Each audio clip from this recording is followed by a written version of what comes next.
India is a peace-loving country. India is our friend, and they have also good relations with Israel.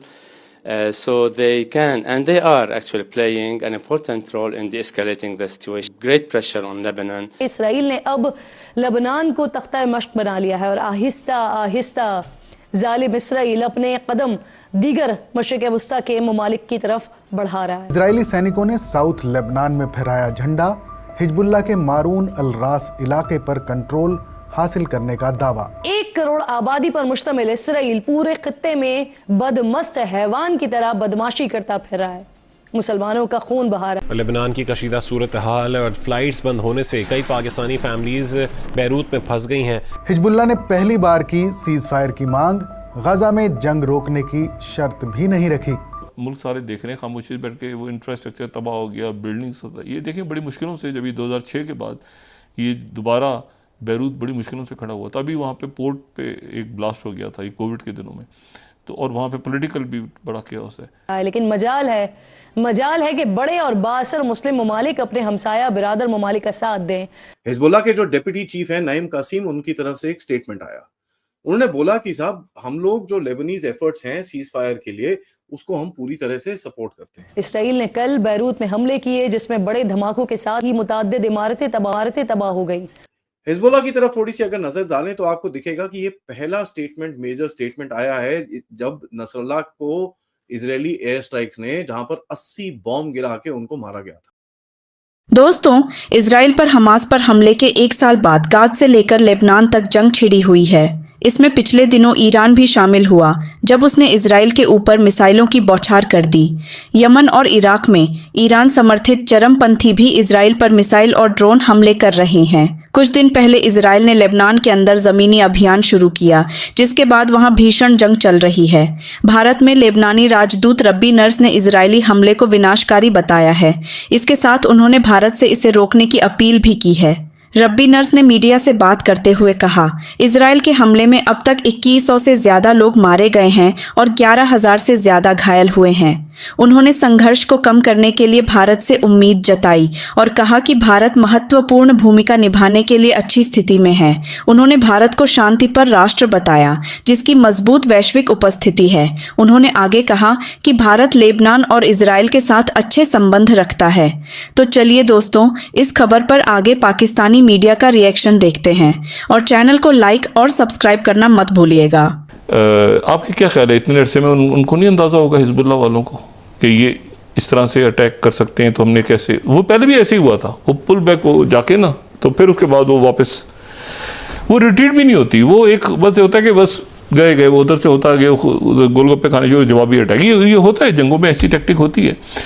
तो Israel को भी पता है, American को पता, सबको पता है कि ये नेतन्याहू ने अपने सर्वाइवल के लिए क्या कर दिया है, और मुल्क सारे देख रहे हैं खामोशी बैठ के, वो इंफ्रास्ट्रक्चर तबाह हो गया, बिल्डिंग्स होता है। ये देखें बड़ी मुश्किलों से जब ये 2006 के बाद ये दोबारा बैरूत बड़ी मुश्किलों से खड़ा हुआ था। अभी वहाँ पे पोर्ट पे एक ब्लास्ट हो गया था ये कोविड के दिनों में, तो और वहाँ पे पॉलिटिकल भी बड़ा केओस है, और इसको वहाँ पे एयरलाइंस बंद हो गई हैं। ये पोर्ट्स हैं, ये ध्यान में रखें कि मेडिटेरियन की ये पोर्ट्स हैं और ये बॉर्डर शेयर करते हैं। ये जो है, ये अगर आपको एक मुल्क से दूसरे मुल्क जाना हो तो देखें, ऑस्ट्रेलिया तो जजीरा है ना, अमेरिका भी जजीरा है, अटलांटिक क्रॉस करें, उधर से वो पैसिफिक क्रॉस करें वो, लेकिन जो मुल्क लैंड से है ना, यानी अब यहाँ से पाकिस्तान से या बांग्लादेश से या आप म्यांमार से गाड़ी में बैठें, यानी मोटर साइकिल पे बैठें या आप उस पर बैठ जाएं, गाड़ी में बैठ जाएं, तो आप यूरोप पहुँच जाएंगे। यूरेशिया जुड़ा हुआ है, यूरोप तक पहुँच जाएंगे आप, ठीक है। तो ये यहाँ चूँकि रस्तों में बहुत ब्लॉकेड होता है, तो इसलिए वो कश्तियाँ डूब जाती हैं, लेकिन एक ही लैंड है ना, बड़ा लैंड। मैं आपको सिर्फ ये कह रहा हूँ कि ये चूँकि आपस में ये जो ना, मैं सड़कों पे सड़क ही है ना इसमें, तो ये जो थोड़ा सा पानी का रास्ता है, लेकिन बाकी वो ये कि यहाँ से वहाँ जाएगी रोड, वहाँ से वहाँ जाएगी रोड, आगे से ऐसे जाएगी। तो ये जो है, ये मेरा ख्याल है कि ये अगर एक्सकलेट हो गई और ये अगले 24-48 घंटों में, 72 घंटों में ये तय हो जाएगा, क्योंकि जो रफ्तार है, मैंने आपसे कहा ना कि एक तो खाना जंगी में तो 1.5 लाख लोग मरे थे उस ज़माने में, शायद उस वक्त में हो सकता है एक दिन में कोई इतनी बड़ी तादाद में 600 शहादतें हुई हों उस वक्त, लेकिन ये है कि 1100 1150 लोग 34 दिन की हिजबुल्लाह इसराइल जंग में जो है उनकी जानें गई थी, और ये एक दिन में 600 गुजरे 24। तो ये बहुत बड़ी खूनरेजी हुई है, बहुत बड़ा कत्लेआम हुआ है। और ये इसमें मतलब होता जा रहा है। उधर से उन्होंने हैफा के ऊपर किया, वो हैफा पे इन्होंने कहा कि हैफा पे तो दिखा रहे हैं मनाजिर, वो तो चल रही हैं, अच्छा जी वो मुझे, लेकिन ये कि इसका कम्बैट क्या होगा ये भी देखना है सर। और मुल्क से एक मुल्क तो सकिन हो गया ना जी। इससे पहले तो हिजबुल्लाह के साथ चल रहा था ना मामला कि भाई जनूबी लेबनान है, जनूबी लेबनान, तो बैरूत का मतलब कैपिटल आ गया ना, तो कैपिटल का मतलब ये है कि वो सकिन हो गया। और मैंने आपसे कहा कि उनके ये पहले भी जब हुआ था तो आसपास के मुल्क उसमें आ गए थे जो उनकी, क्योंकि वो इंटरकनेक्टेड है, वो स्ट्रेटेजिकली जो है ना बहुत इस वक्त ये सारे मुल्क और सारी जगह इंपॉर्टेंट है। मेरी दुआ है कि अल्लाह ताला ये जल्दी ये खून खराबा ख़त्म हो और ये मुल्क आगे की तरफ बढ़े। हिजबुल्लाह के जो डेप्यूटी चीफ है नईम कासिम, उनकी तरफ से एक स्टेटमेंट आया।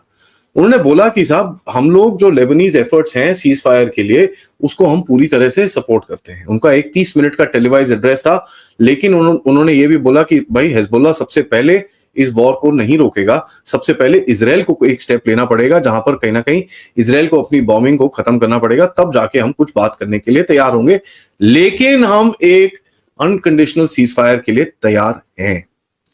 तो ऐसा एक इनकी तरफ से स्टेटमेंट आया। उसके बाद उन्होंने बोला कि साहब वैसे भी अगर सीज फायर जब होता है उसके बाद जो डिप्लोमेसी चलती है, जो भी और डिटेल्स होंगे, जो भी और डिसीजंस लेने होंगे हम उसके बाद देख लेंगे, लेकिन कहीं ना कहीं हमको ये सीज फायर की जरूरत है। तो ऐसा इन्होंने एक स्टेटमेंट दिया जो काफी अजीब सा दिखा।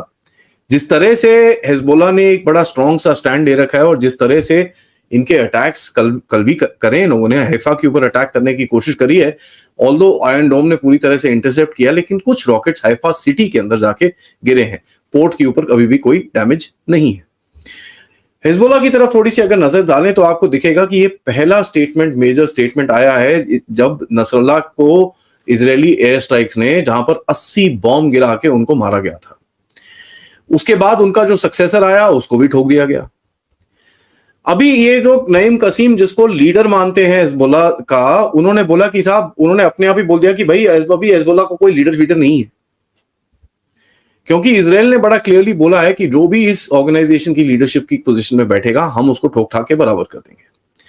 तो यहां पर आपको यह दिखता है कि एक खौफ है कि भैया अगर मैं लीडर बन गया तो मेरे भी जरा दिन ना 24-48 घंटे से ज्यादा नहीं होगा और मेरे को भी ये लोग कहीं आके मार मूर देंगे। तो उन्होंने बड़ा क्लियरली बोला कि साहब हम एक इलेक्शन करेंगे और एक उसके बाद सेक्रेटरी जनरल इलेक्ट होगा, उसके बाद जो हमारी ऑर्गेनाइजेशनल प्रोसेस है उसके हिसाब से हम पूरा एक जो भी प्रोसीजर फॉलो करना है और फिर हम अनाउंस करेंगे कि साहब कौन लीडर बनता है हिजबुल्लाह का।